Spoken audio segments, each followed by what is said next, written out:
first-gen Americans can be xenophobic towards African-born people without realizing it. And I've seen it in the way that people correct my English when when I make a mistake. I've seen it in, when people try to teach me about the US. It's very infantilizing and patronizing. And I really want people to acknowledge this, because even if you are African, you have grown up in the West and you have been conditioned by certain Western ways of thinking, right? And even without realizing it, even if you say that you are proud of the continent, there are certain internalized thoughts that you have that you don't realize you have, and that you're projecting on other African people. And even as an African, it's like, okay, am I the problem? Am I just overthinking this? But I'm not overthinking it. Like, it's something that I've observed. And when you correct people, sometimes they're like, oh, okay, I'm so sorry, like I didn't notice that I do that. But at the same time, it's like, why do you even do that in the first place? What are your African parents teaching you about Africa that makes you think that I'm beneath you? Yeah. It's like I can see the future. I swear, y'all, it's just so easy to see certain stuff. I prophesized this years ago. There was a video years ago, and I remember the title of that video. I'm going to put it up here for y'all to go watch it, right? It was of an African woman who grew up in Australia, right? So in her video, she was talking about how in Australia, they used to pretend to be African American. And I was like, wait a second, something here is not adding up, because the Africans who grew up in America claimed that they pretended to be African American because they were bullied by African Americans. So they had to assimilate into us and pretend to be us in order to avoid that bullying, right? If that was the case, if that was rooted in any sort of reality, then why would Africans in Australia be pretending to be African American? There are no African Americans in Australia to be bullying y'all for y'all to claim that y'all wanted to assimilate into. That whole argument literally falls apart, right? And y'all always saying that African Americans make fun of y'all and treat y'all bad. And I just know that this is not the case, because we didn't even know y'all existed. We didn't even know what Jamaica or Haiti or Africa was. We had no idea who y'all were to be making fun of y'all, right? Then I put two and two together. I said, what's actually happening is you all are pretending to be us because you're weird and have an inferiority complex. You're self-hating. And then you bully each other with the same tribalism you had back at home. And then it looks like it's us bullying y'all. Did I not prophesize this?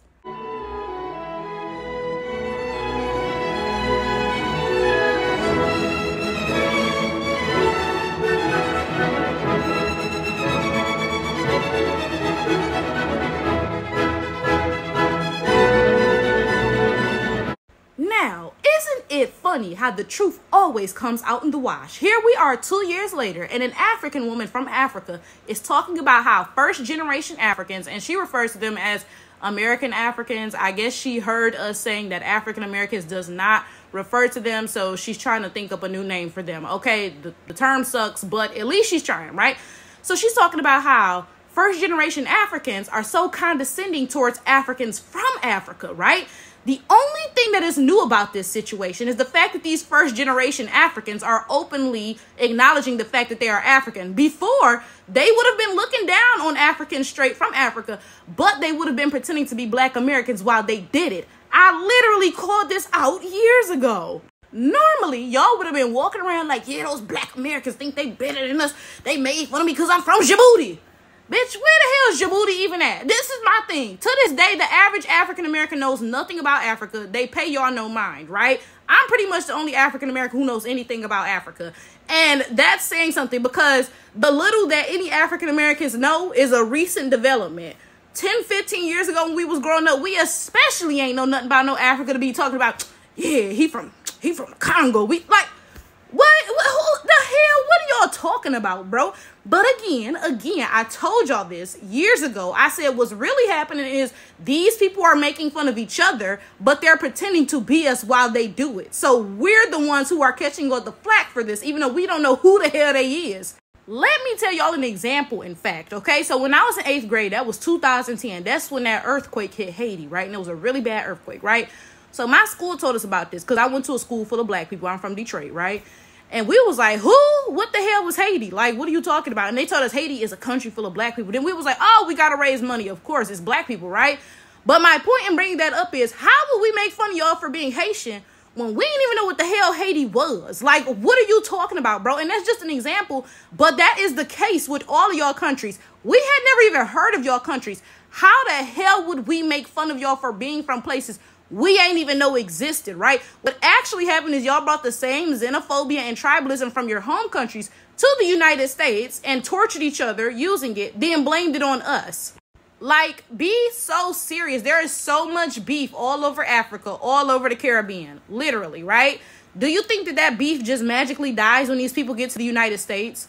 Absolutely not. No, they bring the same prejudices that they have against different tribes, against different countries, against different whatever. Like, for example, I had a Somali online call me a Bantu bitch. Girl, I'm not no fucking Bantu, first of all, but whatever the hell that is, clearly that's an insult to Africans. And mind you, this Somali lived in America, right? Of course, this is on the internet. The bitch ain't say it to my face, clearly. But my point is, this was a Somali in America using derogatory insults for Africans, even in America. Her xenophobia and anti-blackness and whatever else didn't end when she got to America. She still had those same exact mentalities, right? But now when they get to America, they claim to be African Americans. Well, I'm a first generation African American and stuff. So now we're getting the flack for all that. And there were people in the comments agreeing with her. And I meant to screenshot one of the comments. If I did, I'll put it in this video. But somebody was like, yeah, you see them using going back to Africa as an insult. You see them talking about how their parents will send them home as an insult, right? And that is a fact. I see them talking about that all the time. I see Caribbeans do that too. They be like, yeah, my parents be like, oh, if you keep acting up, I'm going to send you back home. And the people who were actually from Africa on that thread, they were all offended by this because they like, what's so offensive about coming back home? You know, and I see what they're saying, right? But my point is this. Do you see the vast like self-hatred that these first generation people have? And then somehow, again, Black Americans take all the flack for this. Like this, I'm glad y'all are finally opening your eyes.